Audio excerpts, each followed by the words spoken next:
नमस्कार दोस्तों, योगा आशीष चैनल में फिर से आपका स्वागत है। आज हम अस्थमा के लिए कुछ योगासन अभ्यास बताएंगे कि जिसको भी अस्थमा की समस्या हो तो कमर गर्दन सीधी रखें और पद्मासन में बैठें और आती हुई जाती हुई सांसों पर ध्यान दें और अपना परमात्मा का ध्यान करें, जिसको भी भगवान को मानते हैं। तो सबसे पहले हम अब इसको ख़त्म करने के बाद नाड़ी शोधन प्राणायाम का अभ्यास करेंगे। तो चलिए दोस्तों, नाड़ी शोधन प्राणायाम का अभ्यास करते हैं। अस्थमा में नाड़ी शोधन प्राणायाम बहुत ही लाभकारी माना जाता है। यह श्वसन तंत्र को संतुलित और मजबूत बनाता है। इसके प्रमुख लाभ भी हैं। अस्थमा में नाड़ी शोधन प्राणायाम के लाभ: फेफड़ों की क्षमता बढ़ाता है। नियमित अभ्यास से फेफड़ों में ऑक्सीजन लेने की क्षमता बढ़ती है, जिससे सांस लेने में आसानी होती है। श्वास नलियों को शांत करता है। यह प्राणायाम श्वसन मार्ग की सूजन और संकुचन को कम करने में सहायक होता है।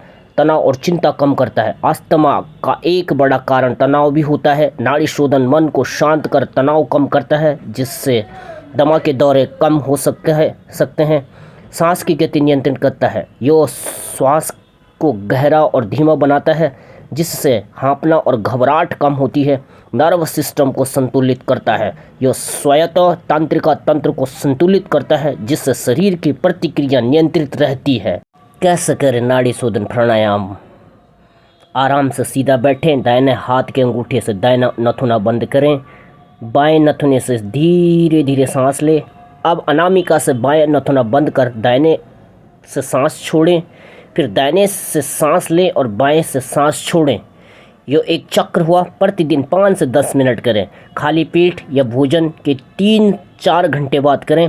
बहुत तेज या जोर से सांस न लें। गंभीर अस्थमा के मरीज डॉक्टर की सलाह से ही करें। यदि आपको ज़्यादा ही समस्या अस्थमा की तो ज़रूर आप डॉक्टर की मदद लें। दूसरा प्राणायाम है कपालभाति। अस्थमा के लिए विधि: सबसे पहले तैयारी: शांत और साफ जगह पर बैठे। सुखासन, पद्मासन या कुर्सी पर सीधा बैठ सकते हैं।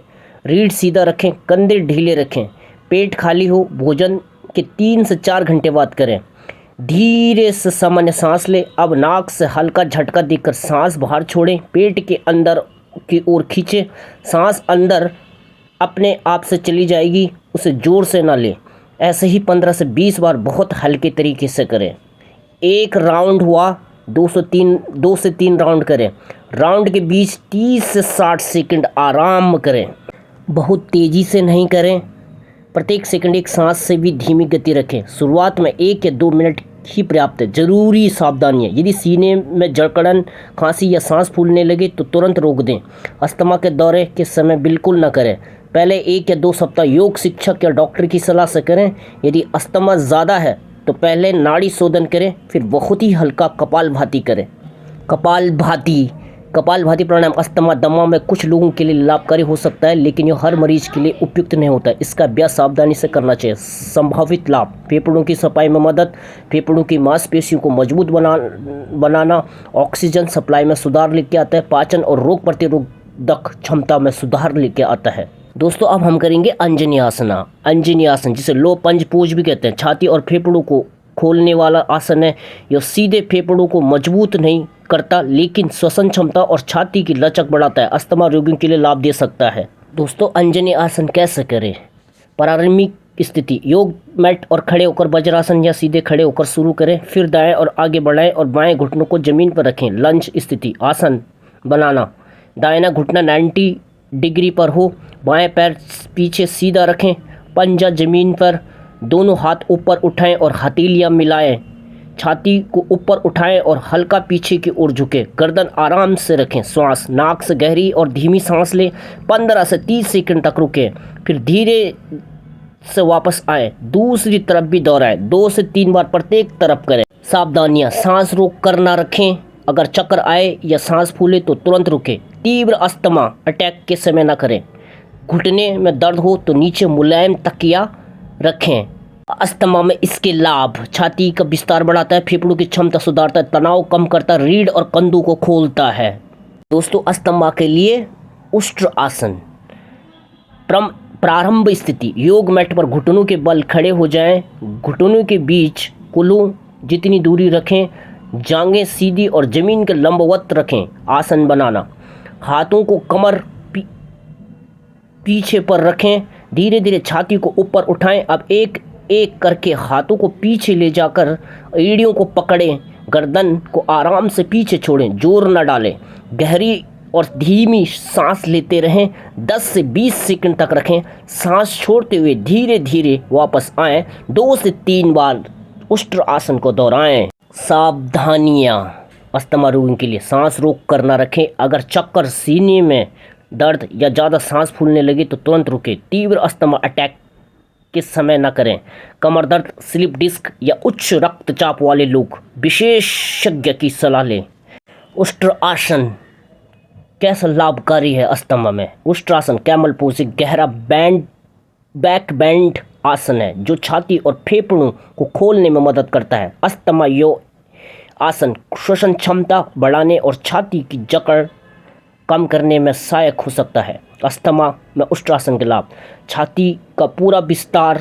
यह आसन फेफड़ों को फैलने के लिए अधिक जगह देता है, जिससे गहरी सांस लेना आसान होता है। श्वसन मांसपेशियों को मजबूत बनाता है। डायफ्राम और इंटरकॉस्टल मसल्स पसलियों के बीच की मांसपेशियों की सक्रिय होती है। कफ जमाव कम करने में सहायक। छाती खुलने में श्वसन मार्ग साफ रखने में मदद मिलती है। तनाव और चिंता कम करता है। तनाव कम करने में अस्थमा के लिए ट्रिगर घट सकते हैं। पोस्चर सुधारता है। झुकी हुई पीठ सीधी होती है, जिससे कि सांस लेने में सुधार होता है। अब धीरे से वापस आएं, दोनों हाथों को ऊपर उठाएं, धीरे से ऊपर उठाते हुए अब हमें 10 सेकंड तक बाल आसन करना है। बाल आसन में आप रिलैक्स होएं, सांसों के प्रति सजग हो जाएं और रिलैक्स करें अपनी बॉडी को। जब भी आप उष्ट्र आसन करेंगे तो आप ये आसन जरूर करें, बाल आसन। तो दोस्तों अब हम करेंगे गौमुख आसन। गौमुख आसन अस्थमा के लिए कितना लाभकारी है। गौमुख आसन काउ फिश पोज मुख्य रूप से कंधों, छाती और फेफड़ों के ऊपरी भाग को खोलने वाला आसन है। अस्थमा में यह सहायक सपोर्टेड आसन माना जाता है। सीधे इलाज नहीं, लेकिन श्वास की गुणवत्ता सुधारने में मदद कर सकता है। गौमुख आसन कैसे करें? तो सबसे पहले आप मैट पर सीधे बैठें, दाएं पैर मोड़कर बाएं कूल्हों के पास रखें। आप बाएं पैर मोड़कर दाएं घुटने के ऊपर रखें। दोनों घुटने लगभग एक सीध में रहें। यदि योग कठिन लगे तो केवल सामान्य क्रॉस लेग बैठकर भी हाथों की स्थिति कर सकते हैं। हाथों की स्थिति: दाएं हाथ ऊपर उठाएं, कोहनी मोड़कर हाथ के पीठ के पीछे ले जाएं। बाएं हाथ पीछे से नीचे की ओर ले जाकर दोनों हाथों की उंगलियां पकड़ें। हर हाथ ना मिले तो पट्टा या रुमाल सहारा लें। श्वास कैसे लें? रीढ़ सीधी रखें, नाक से गहरी और धीमी सांस लें, 20 से 30 सेकंड तक रुकें, फिर धीरे से छोड़ें और दूसरी तरफ दोहराएं। प्रत्येक तरफ 2 बार करें। सावधानियां: सांस न रोकें, तीव्र अस्थमा अटैक के समय न करें। कंधे या घुटने में गंभीर दर्द हो तो सावधानियां रखें। यदि सांस फूलने लगे तो तुरंत सामान्य स्थिति में आ जाए। अस्थमा में इसके लाभ: छाती का विस्तार बढ़ाता है, कंधे और ऊपरी पीठ खोलता है, जिससे फेफड़ों को फैलने की जगह मिलती है। ऊपरी फेफड़ों की सक्रियता: अक्सर हम उथली सांस लेते हैं, यो आसन गहरी सांस लेने में मदद करता है। पोस्चर सुधारता है, झुकी हुई मुद्रा ठीक होने से श्वसन मार्ग पर दबाव कम होता है, तनाव कम करता है। श्वास के साथ करने पर मानसिक तनाव घटता है, जो अस्थमा का ट्रिगर को हो सकता है। दोस्तों अब हम करेंगे भुजंगासन, कोबरा पोज। छाती खोलने और फेफड़ों की क्षमता बढ़ाने वाला प्रमुख योगासन है। अस्थमा यो बहुत उपयोगी सहायक आसन माना जाता है, खासकर जब रोग नियंत्रित हो। दोस्तों भुजंगासन कैसे करें? पेट के बल बेड पर लेट जाएं, पैरों को सीधा और साथ रखें, हथेलियां कंधों के पास जमीन पर रखें, कोहनियां शरीर से सटी रहें।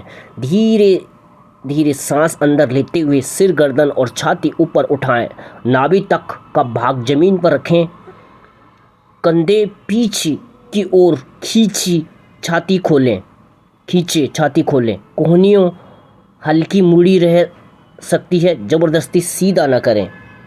सामान्य सांस और गहरी सांस लेते रहें, 10 से 20 सेकंड तक रुकें, सांस छोड़ते हुए धीरे धीरे वापस आए जाएं, 3 से 5 बार दोहराएं। धीरे से बाल आसनमाएं और 5 सेकंड रिलैक्स करें। सावधानियां अस्थमा रोगियों के लिए, सांस रोककर ना रखें, तीव्र अस्थमा अटैक के समय ना करें। कमर दर्द, हर्निया या गर्भ अवस्था में डॉक्टर की सलाह लें। ज़्यादा पीछे ना झुकें, हल्का और आरामदायक उठाव पर्याप्त है। दोस्तों, अस्थमा में भुजंगासन के लाभ। छाती का विस्तार बढ़ाता है, फेफड़ों को फैलने की अधिक जगह मिलती है जिससे गहरी सांस लेना आसान होता है। श्वसन मांसपेशियों को मजबूत करता है। डायफ्राम और पसलियों के आसपास की मांसपेशियां सक्रिय होती है। कफ जमाव कम करने में मदद। छाती खुलने से श्वसन मार्ग साफ रखने में सहायक। तनाव कम करता है। तनाव अस्थमा का ट्रिगर हो सकता है। यह आसन मन को शांत करता है। योगासन समाप्त करने के बाद ध्यान मेडिटेशन करने से शरीर, श्वास और मन एक संतुलित अवस्था में आ जाते हैं।